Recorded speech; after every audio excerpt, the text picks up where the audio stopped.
Uh, I saw this on my feed, but I haven't read the whole thing yet because I was busy at the time. But some of the gist of it is that they have been receiving a lot of feedback regarding progression. So I guess let's give it a read. So, dear Commandants, recently we have received a significant amount of feedback regarding our latest content. Our team has been closely monitoring these discussions, and we sincerely apologize for the areas where we have fallen short of your expectations. We would like to take this opportunity to address your concerns regarding narrative depth and resource balancing. Okay, so narrative depth, I'm assuming, is regarding like the chapter's main story, but the thing is, I'm so far behind in the main story. I really need to catch up. So I have no I guess I have no real say, but like narrative depth, there have been some problems with the story, but I feel like after like chapter 16 with the Live Imperia story, they have been getting better. But the thing is, the last chapter I have read is Bianca's Stigmata story, and I thought that one was good. But then again, that was 2 years ago, I think, by this point. So, which reminds me, I really need to catch up with going through the story. Anyways, after reviewing our recent storylines, we recognize there is significant room for improvement in both depth and interactivity. Inconsistencies in the lore have also highlighted a need for more rigorous internal quality assurance within our writing process. Okay, I guess I'll keep an eye on that when I go through the story eventually. I really need to catch up. Okay, moving forward, we are implementing stricter content oversight to elevate our writing quality and ensure our narrative integrity remains cohesive. I mean, with what they've been doing with WUA, that's at least the story I have been keeping up with, especially with 3.1. Or 3.0, 2.0. Renacida story has been good. 3.0 so far, story has been great. So, if they can bring any of that over to PGR, awesome. We remain fully committed to our original vision, delivering a truly immersive world with Punishing Grey Raven. Okay. Furthermore, we are refining our upcoming festival stories and gameplay. Festival stories. Okay. I mean, with regards to festival stories, anyways, I haven't really been paying attention to them as much as I used to. Like, not just in PGR or WUA, but in general, whether it be FGO, HSR, ZZZ. Like, when it comes to like this festival or side quest stories, I've noticed that I've been skipping more of them nowadays. I guess it's just like the amount of time I have to play is just not as much anymore. So, in addition to our annual May event, yes, which will continue to feature communication updates for all characters, we are overhauling the gameplay format for this year's Double Seventh Festival. Double Seventh Festival? Okay. Our goal is to create a more immersive, engaging narrative experience involving all your favorite characters. Great storytelling is the heart of our work, and we will apply these lessons to all future content with the utmost care. So, I mean, good to see that they're putting this out there. But again, like, I have been skipping, or at least I haven't been updated with the story, so I really should catch up soon if they're gonna go through all of this. So, progression resource expansion plan. To alleviate the progression pressure many of you have reported. So, what is this progression pressure specifically? Is it for leveling up characters? Because I feel like Oh wait, let's see. We are increasing the availability of materials through weekly missions and other gameplay loops. Starting with a Better Tomorrow update, we will implement the following: increased R&D resources. We are also increasing the amount of R&D resources obtainable through select version limited events. So R&D resources, that's usually refers to the pull currency. So if they're gonna increase the amount of pull currency we get, great. I've always said PGR has been one of the more free-to-play friendly games, and them saying that, awesome. I'm glad to hear that. Increased Hypertune materials. We're increasing the amount of Hypertune materials rewarded in Warzone, Phantom Pain Cage, and weekly missions.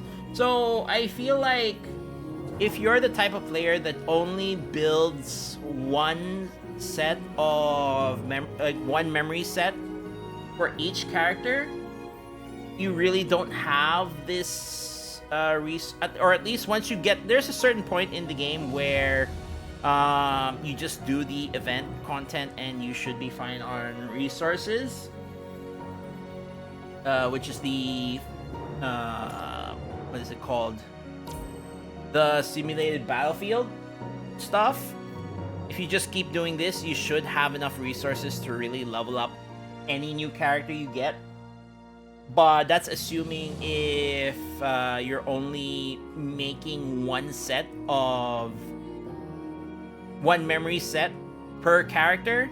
So I'm assuming that this is but like, you know, depending on your content and depending on the character, you may need more than one specific set for the character. So I'm assuming this is more for those people that like to make multiple types of sets for characters. Me, I'm just the usual plug and play, I'm done. So that doesn't bother me too much, but I can see where this probably affects players.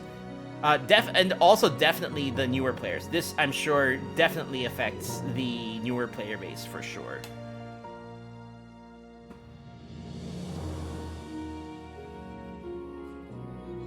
In their own patch alongside their weapon, and pretty much this is much yeah. Like, more pull currency is always appreciated. Like, honestly, when it comes to pulling for characters, you're always guaranteed, and that's 60 pulls. Weirdly enough, the scarier banner in PGR is the weapon banner, because that's the one you can actually lose. So, launching the Babylonia DevCom series. So, since the very beginning of Punishing Grey Raven, we've always wanted to stay closely connected with our Commandants and continue this journey together.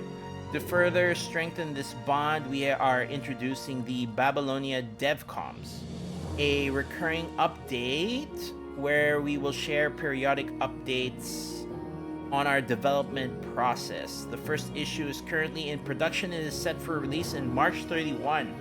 Ooh, okay. I'm looking forward to that. I want to see what this DevCom series will entail. But honestly, if it's anything like what we've been getting with the WUA stuff, I'm looking forward to it.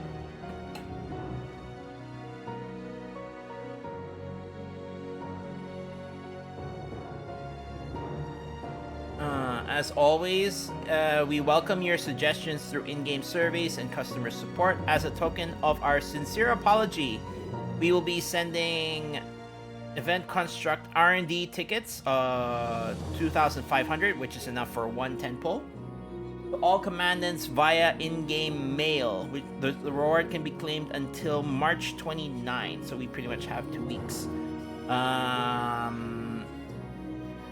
Please remember to log in and collect it before it expires. Yep, will do.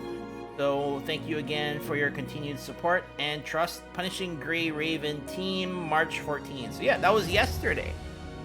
Awesome.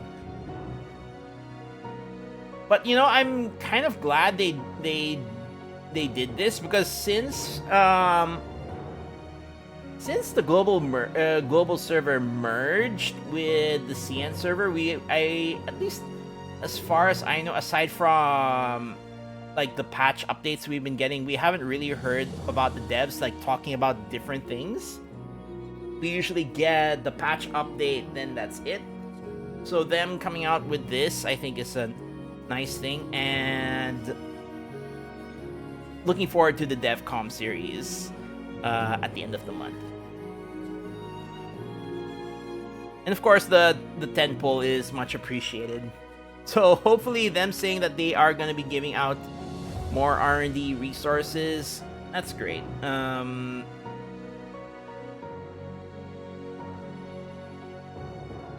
I do spend on PGR. What I get is the monthly pass. Sorry, not monthly pass. The what is it called? I forget what it's called. Oh yeah, it is called the monthly pass. I'm thinking, I don't know. I thought the monthly pass was the battle pass, but that's not the battle pass. It is all right, the tactical assessment manual. That's what it's called. Anyways, battle pass. But like, I don't get the battle pass. I usually just focus on the monthly pass. I feel like it's my one. It's a way for me to support the devs with how free-to-play friendly it already is. And then I like to get rainbow cards for these gacha coatings. Like, I will always say this, but I kind of wish that WUA would have more coatings in the game. Although I will also say that I think the coatings for WUA and PGR are a bit on the expensive side. I kind of wish that they brought down the price, honestly. But still, like, if I really like a character and I want them to have, you know, a nice looking dress or a nice looking battle suit, what have you, I'd definitely be willing to, you know, spend on a game that I truly enjoy. So, yeah, I mean, we'll see moving forward how PGR will develop, how Wuthering Waves will develop. We're coming close to the WUA anniversary. PGR, well, we're kind of far from the, well, no, we're like more than half a year away from the anniversary, so probably half-year anniversary.